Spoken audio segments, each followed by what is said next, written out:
Hey guys, magluluto ako ng creamy chicken and I'm using the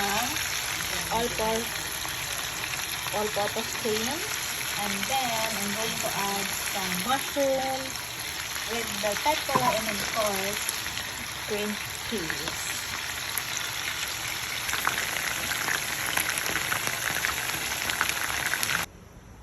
Hi guys, so this is the simple ingredients. We have mushroom, onion, garlic, red bell pepper, and chili. And then ito na yung manok guys, ito pinag-marinate ko, and then pinagprito ko siyang golden brown, and then green peas, and then I'm using Nestle all-purpose cream. And then let's cooking. Add the garlic.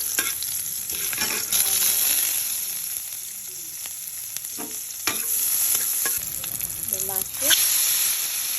Now you can add the chicken, and then ilalagay na natin yung Nestle all-purpose cream.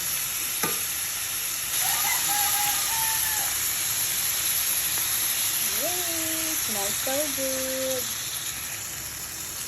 And then maglalagay ka ng konting water. Look. Yum.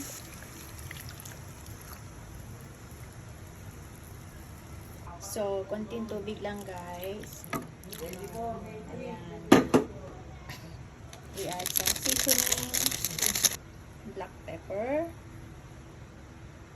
pinch of salt. Now, ilalagay na natin itong sili para mas mag-absorb yung kanyang lasa. And then, takpan natin siya.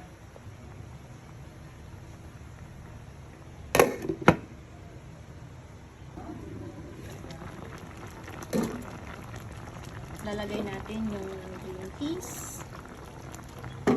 Ayan. And then, maglalagay tayo guys ng konting sugar para mag-blend yung lasa.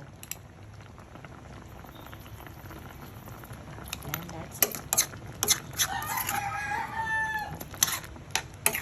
Normal siya guys na cream.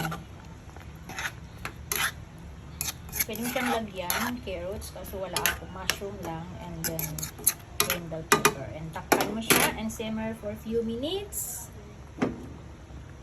Okay guys, ready to eat. So ngayon lalagyan na natin yung red bell pepper, and that's it. Luto na siya and ready to serve and enjoy. You can add cheese or mozzarella cheese if you want. So ayan guys, finally luto na siya. Ayan. Look. So creamy and saucy.